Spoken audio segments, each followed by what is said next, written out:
Hi there, YouTube. Today's Kingdom Song is another stirring march with defined singing parts and a surprising dearth of unnecessary punctuation, which is quite refreshing.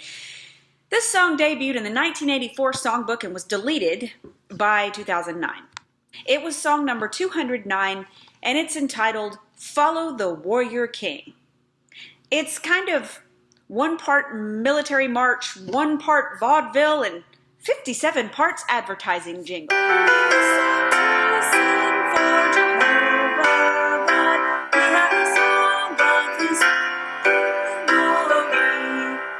So obviously this is a song and we are singing it, so why do we need to explicitly state that? Also, if you pay attention to the lyrics, this song is not actually for Jehovah. It's not even speaking directly to Jehovah's Witnesses. No, this song is kind of speaking to worldly people. How? Well, as you see, it's exhorting people to follow the warrior king. So I assume that if you're a Jehovah's Witness, you're already doing so and thus wouldn't need to be told. But then they did feel the need to tell us that we're singing a song, so I don't know.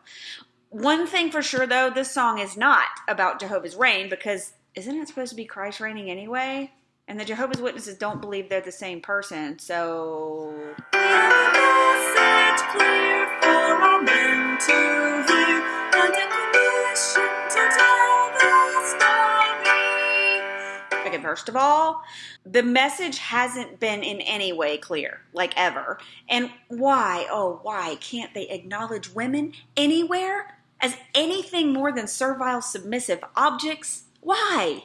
But then, if this message is only for men, I guess I don't have to listen to it then? Awesome! No.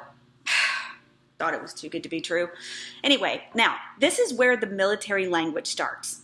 A commission is a formal written warrant granting the power to perform various acts or duties, or a certificate conferring military rank and authority. So, someone has commissioned the singers here to tell some story. Sounds like theocratic warfare to me. Anyway, unfortunately, they never get around to actually telling any stories in this song, so I guess they failed this as badly as they did the Australian Royal Commission. Looks like commissions aren't their thing. Let's go, fearlessly go, fearlessly go. As an army, let us go to combat the wicked foe. Where are we going? Why are we afraid to go there? As we know, Jehovah's Witnesses are not allowed to serve in the military, so I really don't understand their obsession with armies and combat in these songs. I mean, they wouldn't know how to march in formation if their lives depended on it, much less any actual fighting of any sort. They aren't even allowed to carry guns in their jobs, for crying out loud. They're not even allowed to take martial arts or karate. How in the world do they think that they're some sort of army? Like, they couldn't fight their way out of a wet paper bag. And who is the wicked foe that they're talking about here? Could it be Satan? Well, probably not, because Satan is Jehovah's opponent, right? I mean, the Witnesses' foes are... How silly is this? A bunch of repressed pacifists, most of whom have never even seen the inside of a gym.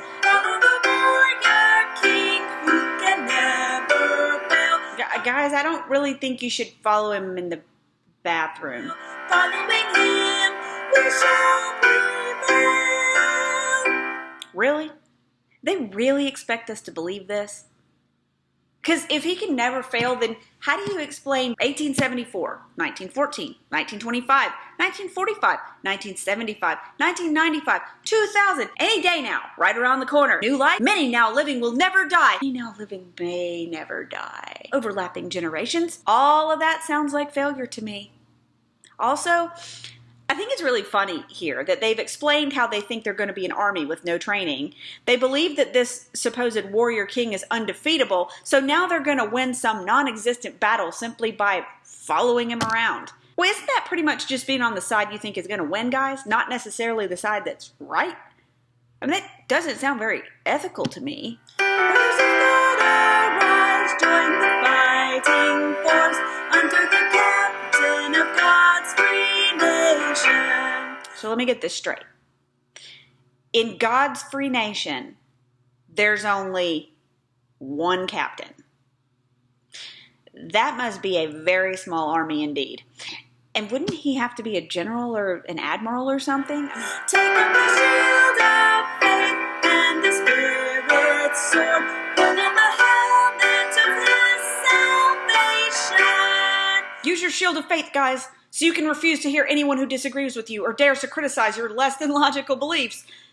And, of course, the sword of the Spirit, supposedly the Bible, thus the reason they call that weird gray New World Translation the silver sword, but whatever. And I just love the idea of salvation helmets. It always makes me think about tinfoil hats. Forward go, yes, go, fearlessly go, fearlessly go. As an army let us go to combat the wicked foe. Follow the Lord our King, who can never fail. Okay, follow him if you want to, but he's just walking around in circles. Following him, we shall prevail. Hey, dude, you dropped your silver sword. And might can we be conquerors? Not of ourselves can we be victorious, but in the strength of God can we all prevail, making the name of Jehovah glorious. Does Jehovah's name really need help being glorious? Because if it does, then how is he the Almighty? Like, I don't get it. There's a lot I don't get, actually. So here they are actually admitting what we suspected earlier. They think that they can just march along in line with the Watchtower and be victorious without actually doing anything themselves, except maybe going door to door a lot, because they're supposedly invincible by association. You know, I'm starting to feel really sorry for these people. But you know what? This is wrong on so many counts.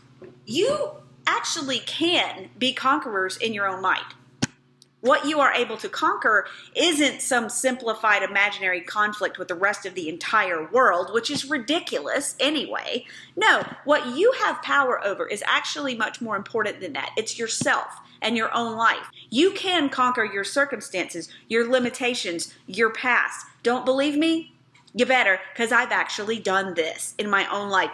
You can choose to be happy and successful, and no one can stop you. Can you decide that you want to be a billionaire overnight? Well, no. I mean, you can decide that, but you can't actually make yourself a billionaire overnight. That's not really what this is about anyway. What you can decide is to start being positive. Start setting boundaries. Stop letting toxic people inhabit your life. Stop letting other people's demands eat up your time and your mental space.